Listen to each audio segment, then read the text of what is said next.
लगाए जा रहे हैं कि सपा से तो बात नहीं बनी, लेकिन कहीं ना कहीं हो सकता है बसपा से गठबंधन हो जाए। कितनी सच्चाई है इसमें? हम तो हमारे सियासी सफ़र पे निकल चुके हैं। जिनको जुड़ना है, हमारा काफिला तैयार है बीजेपी को हराने के लिए। हम हर तल इम्कान जो भी हमसे जुड़ना चाहे, हमारे दरवाजे तो खुले हैं। शायद सबसे गठबंधन कर रहे हैं, चचा से भी गठबंधन कर लिया, मगर आपको लेकर जो है मना कर रहे हैं कि ओवैसी से गठबंधन नहीं होगा। नादान है वो।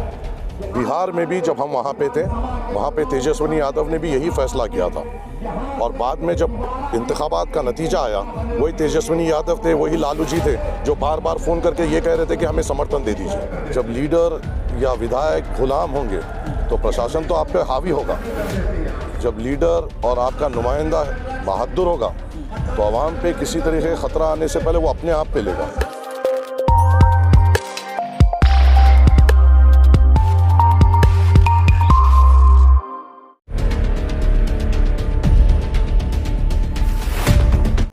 हमारे साथ हैदराबाद के पूर्व मेयर माजिद हुसैन हैं, जो उत्तर प्रदेश में लगातार AIMIM के लिए काम कर रहे हैं और इनको स्पेशल यहाँ पर भेजा गया है। क्या कहना चाहेंगे, किस तरह की आवाम को आपको जो है आवाम से जो है आपको हिस्सेदारी मिल रही है? मजलिस-ए-इत्तेहादुल की मकबूलियत बहुत ज़्यादा बढ़ी हुई है, और जहाँ भी अवैसी साहब के जलसे हो रहे हैं, आप देख रहे हैं किस तरीके से भीड़ उमड़ रही है। और ये सिर्फ भीड़ नहीं है, जज्बात में पूरे अवैसी साहब की एक एक बात को वो लोग इस्तकबाल कर रहे हैं। और अवैसी साहब जो सवालात जो पिछले सरकारों ने हमसे की, वो जब उठा रहे हैं, आवाम उसको कबूल भी कर रही है। और इंशाल्लाह एक बहुत बड़ी ताकतवर जमात बनकर मजलिस-ए-इत्तेहादुल मुस्लिमीन यहाँ पे उभरेगी। अच्छा, जो फर्रुखाबाद वाला मामला था, उस पर आप क्या कहना चाहेंगे? फर्रुखाबाद मामला जो था, वो यहाँ की जो प्रशासन है उसकी आदत ख़राब कर दी गई है यहाँ के लीडरों की वजह से। जब लीडर या विधायक गुलाम होंगे तो प्रशासन तो आप पे हावी होगा। जब लीडर और आपका नुमाइंदा बहादुर होगा तो आवाम पे किसी तरीके का ख़तरा आने से पहले वो अपने आप पे लेगा। मैं जो फर्रुखाबाद का वाक़या देखता हूँ, उसकी वजह ये है कि अभी तक हमने सिर्फ ग़ुलामों को चुना है, जो या तो अखिलेश के ग़ुलाम है, या मायावती बहन जी के ग़ुलाम है, या कांग्रेस के ग़ुलाम है, और ग़ुलाम कभी आवाम की नुमाइंदगी नहीं कर सकते। अच्छा, आपको उस वाक़ये के बाद जो सोशल मीडिया पे ये बात हो रही है कि माजिद हुसैन अपने एक जो है कार्यकर्ता और अपने ज़िलाध्यक्ष के लिए खड़े हो सकते हैं, वहीं अखिलेश यादव आज़म खान के लिए खड़े नहीं हुए।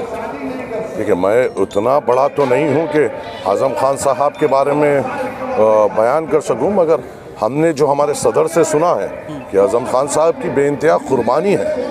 आज समाजवादी जो समाजवादी है, बगैर आज़मवादियों के वो समाजवादी नहीं बन सकती थी। और जब आज़म खान साहब पे परेशानी आई और उनके चाहने वालों ने जब समाजवादी के तरफ रुख किया, तो उनको नज़रअंदाज करने वाली भी समाजवादी और अखिलेश है। वो नहीं चाहते कि उनके अलावा कोई और ताकतवर नेता समाजवादी पार्टी में बचे, और आज़म खान साहब की कुर्बानियों को कोई नज़रअंदाज नहीं कर सकता।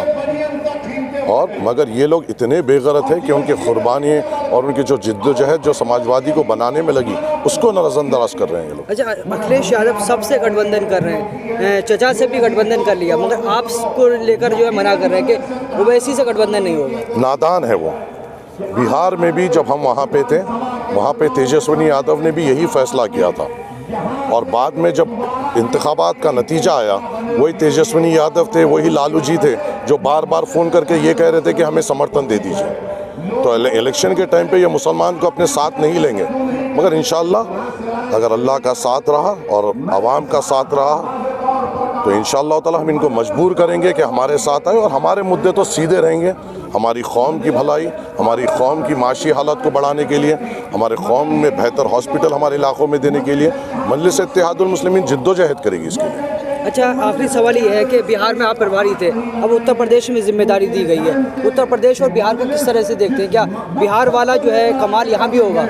बिल्कुल होगा, बिल्कुल होगा, क्योंकि मुसलमान के सामने अभी तक किसी ने, जिस किस्म से अवैसी साहब हालात रख रहे हैं, किसी ने नहीं रखा था। यहाँ पे सिर्फ मुसलमान को क्या कहा जा रहा है, ये नहीं कहा जा रहा कि हम तुम्हें अच्छे अस्पताल देंगे, या अच्छे कॉलेज देंगे, या अच्छे स्कूल देंगे, या मुसलमान नौजवानों को रोज़गार देंगे। बस मुसलमानों को एक ही चीज़ कहा जा रहा है कि तुम डरो और हमको वोट दो, नहीं तो बीजेपी आ जाएगी। हमारी तालीम हमारे बड़ों ने, हमारे मुसलमानों ने और हमारी माँ ने ये तरबियत दी है कि डरना है तो सिर्फ अल्लाह से डरना है। बीजेपी वाले, चाहे वो नरेंद्र मोदी हो, योगी आदित्यनाथ हो, अमित शाह हो, ये सब ऐसे जालिम दुनिया में आए हैं और हमारी तारीख ही ये है कि जब भी हम इत्तेहाद में आए जालिमों को हमने निस्तो नाबूद किया।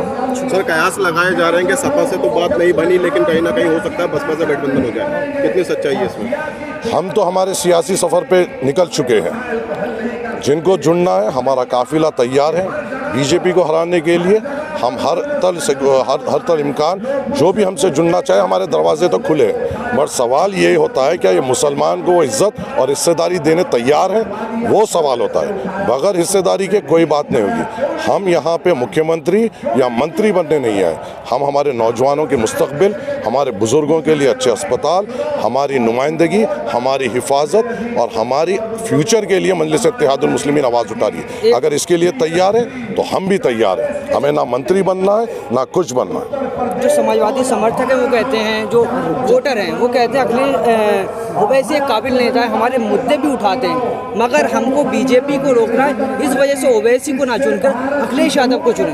कौन बोलता है ये? जो समाजवादी वोटर हैं। समाजवादी वोटर माने आप और हम? मैं तो ये जानता हूँ कि अगर बीजेपी को रोकने के लिए अखिलेश को वोट दे रहे हैं तो क्या नमरूद को हराने के लिए फिरौन को तख्त पे बिठाएंगे? नहीं, नमरूद को हराने के लिए फिरौन को तख्त पे नहीं बिठाएंगे, ना फिरौन को हराने के लिए नमरूद को तख्त पे बिठाएंगे। हम अपने आप को ताकतवर बनाएंगे, अपनी कौम के मुस्तकबिल को खुद लिखेंगे और इंशाल्लाह सफ़र लंबा है और हमारी हिम्मतों में और हौसलों में कोई कमी नहीं है। हम वही ताकत से लड़ेंगे, जिद्दोजहद करेंगे और इंशाअल्लाह ताला हरा परचम यूपी में बुलंद होगा।